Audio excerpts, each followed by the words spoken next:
और क्या प्रश्न करते हैं? सूत जी से ऋषि प्रश्न करते हैं।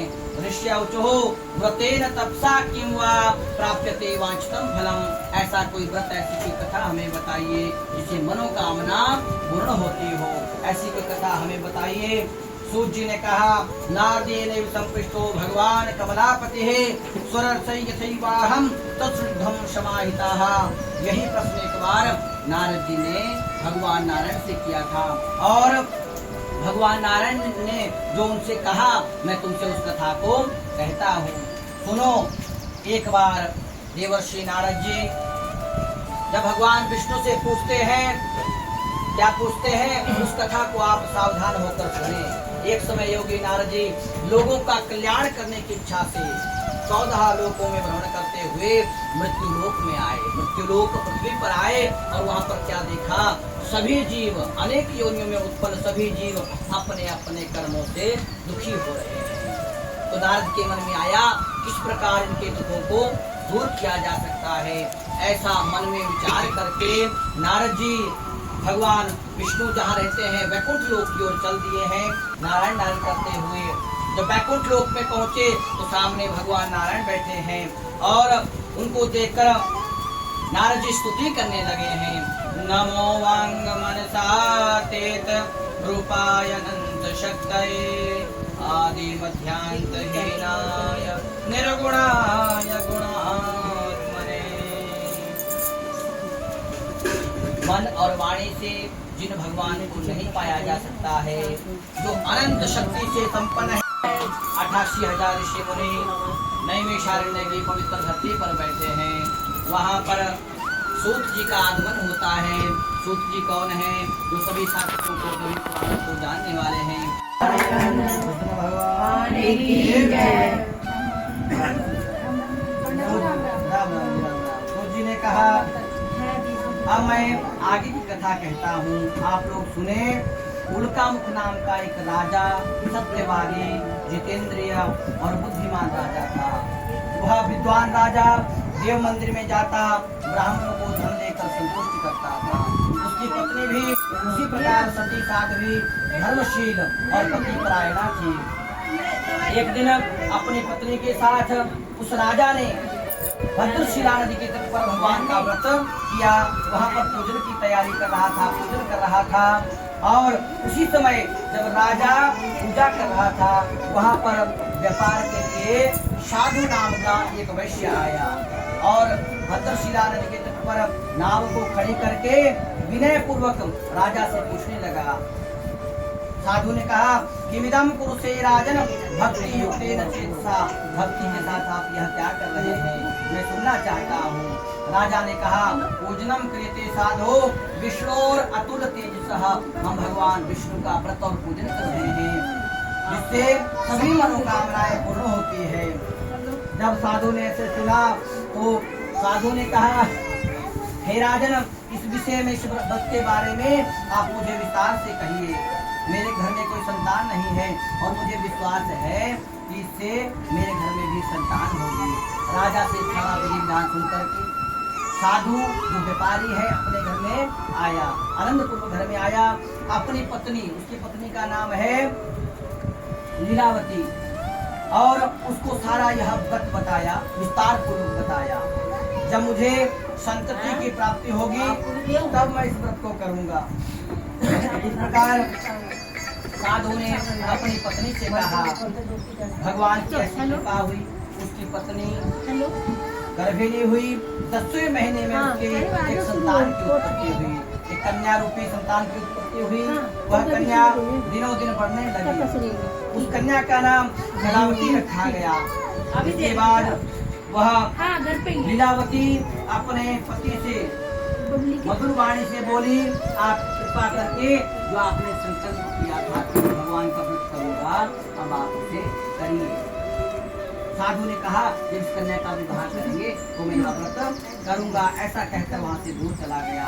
इधर कन्या कलावती पिता के घर में बड़ी होने लगी।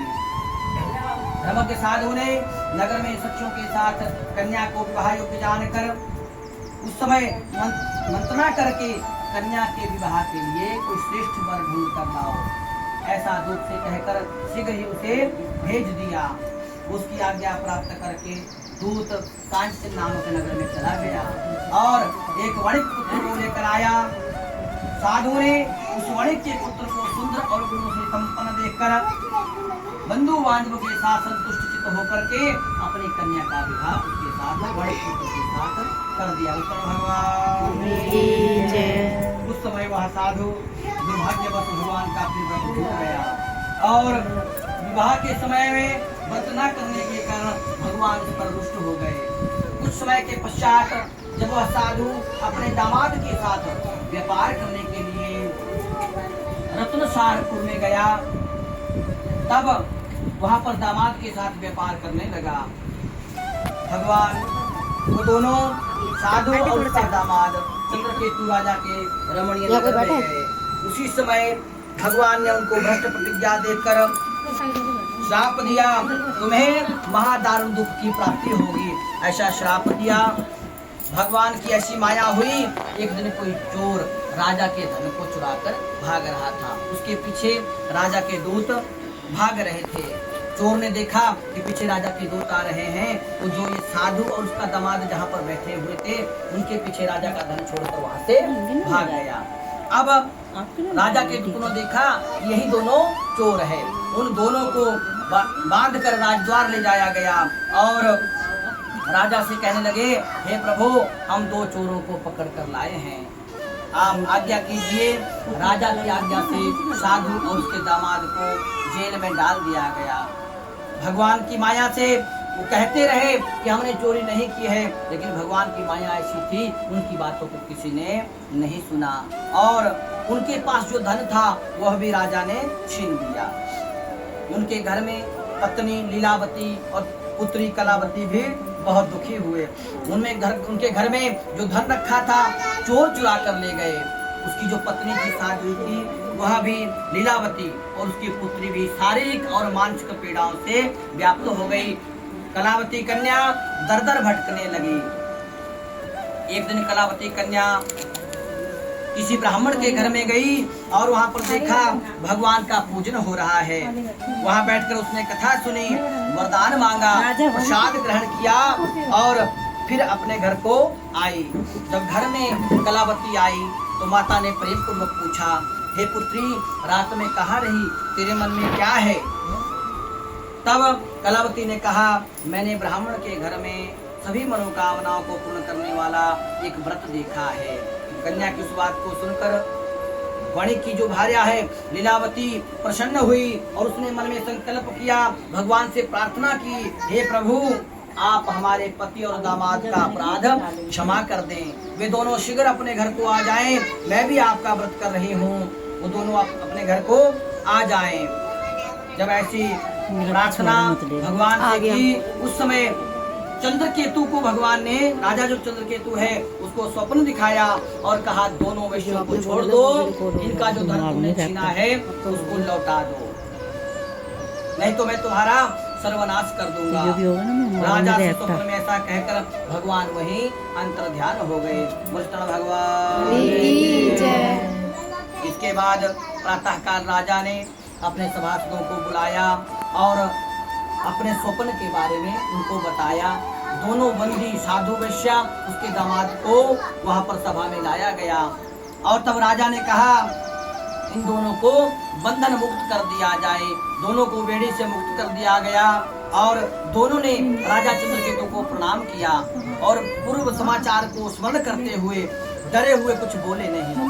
तब राजा ने कहा, आपको जो भी दुख प्राप्त हुआ है, मनुष्य को जो भी दुख प्राप्त होता है उसके कर्मों के कारण ही प्राप्त होता है। अब कोई भय नहीं है, ऐसा कहकर उनका और कर्म करवाया। जो धन छीना था पहले से 10 गुना ज्यादा करके उनको दिया। दोनों आनंदित हुए और राजा ने कहा, अब आप दोनों अपने घर को जाओ। राजा को प्रणाम करके कहने लगे, आपकी कृपा से हम अपने घर को जाएंगे। और दोनों ने प्रस्थान किया। स्कंद पुराण अध्याय नारायण अर्पण भगवान की जय। श्रीमन नारायण नारायण नारायण।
भगवान के।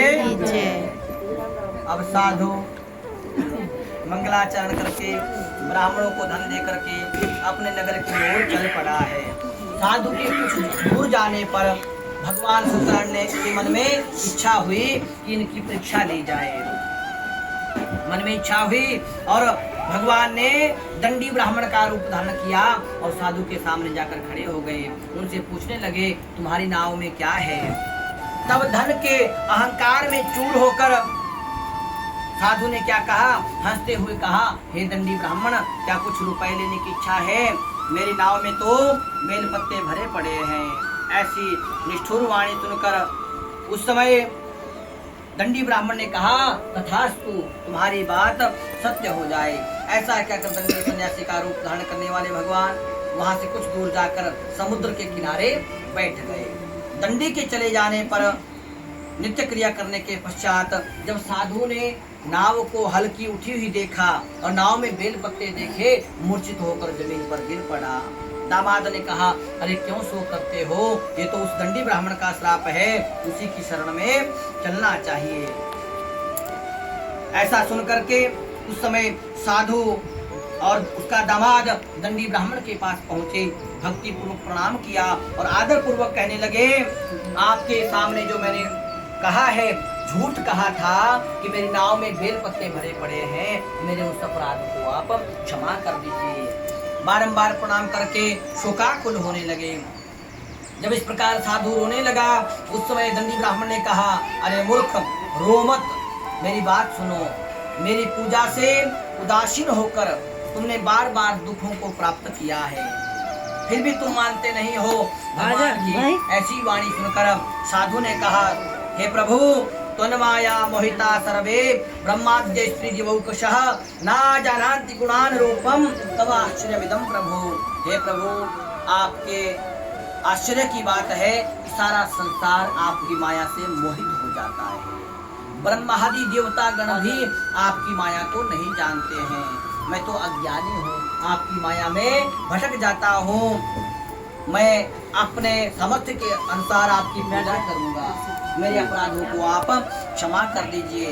जब जब बार बार कहा मेरे अपराधों को आप क्षमा कर दीजिए, भगवान संतुष्ट हो गए और अभिष्ट वरदान देकर तुम्हारी मनोकामना पूर्ण हो, वहाँ से अंतर ध्यान हो गए। कृष्ण भगवान।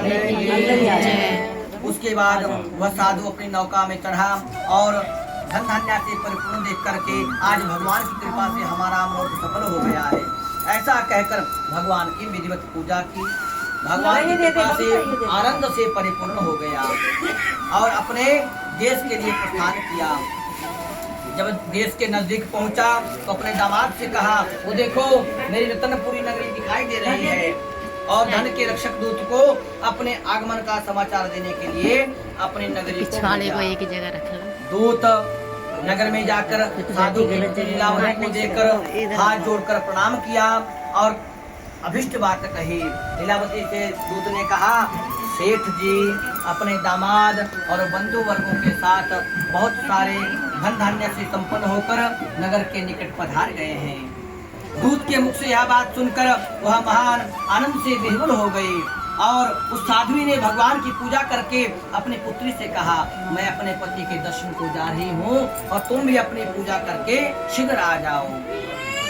ऐसा वचन सुन करके व्रत को समाप्त कर करके कलावती ने क्या किया, प्रसाद को छोड़ दिया, अपने पति के दर्शन को चली गई। जब वहां गई तो भगवान की ऐसी माया हुई कि उसके पति को नाव सहित जल में डुबो दिया। अब सब नाव को चलाने वाले भी चिंता करने लगे और रुदन करती हुई कलावती पृथ्वी पर रोती हुई पृथ्वी पर गिर पड़ी। नाव को नहीं देखकर नाव को चलाने वाले भी चिंता करने लगे, न जाने कौन से देवता की लीला से नाव हर ले गई है। इस प्रकार लीलावती भी कन्या को देखकर दुखी हो गई। सभी साधु ने और सभी नाव चलाने वालों ने भगवान से प्रार्थना की, हे प्रभु, न जाने कौन से देवता की लीला से यह हो गया है, नाव डूब गई है, भगवान के महात्म्य को कौन जान सकता है। ऐसा कहकर स्वजनों सहित कलावती विलाप करने लगी। उस समय कलावती कन्या भी अपने पति को नष्ट हो जाने पर दुखी हो गई और चरण पादुका को लेकर उनका अनुगमन मरने के लिए तैयार हो गई, मरने का निश्चय किया। कन्या के इस प्रकार के आचरण को देखकर साधु ने भगवान से प्रार्थना की, हे प्रभु, आप हम पर कृपा कीजिए, हम सब आपकी माया से मोहित हो गए हैं, हमारे अपराधों को आप क्षमा कर दीजिए। अपनी सामर्थ्य के अनुसार मैं आपकी पूजा करूंगा। ऐसा करके दंडवत प्रणाम किया। उस समय आकाशवाणी हुई, हे साधु, तेरी कन्या भगवान के प्रसाद को छोड़ कर आई है, यदि वो घर जाकर प्रसाद पा ले तो उसका पति अवश्य ही मिल जाएगा। कन्या भी ऐसी आकाशवाणी सुनकर घर गई, प्रसाद ग्रहण किया, आकर के अपने पति के दर्शन किए। तब कलावती कन्या ने अपने पिता से कहा, अब आप घर को चले, विलंब ना करें। कन्या की यह बात सुनकर वणिक पुत्र संतुष्ट हो गया और विधि विधान से भगवान का पूजन करके बंधु बांधवों के साथ अपने घर को चला गया। प्रत्येक पूर्णिमा और संक्रांति को भगवान का पूजन करते हुए वह संसार के सुखों को भोगकर अंत में वैकुंठ लोक को चला गया। भगवान श्रीमन्नारायण नारायण नारायण नारायण नारायण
भगवान की जय।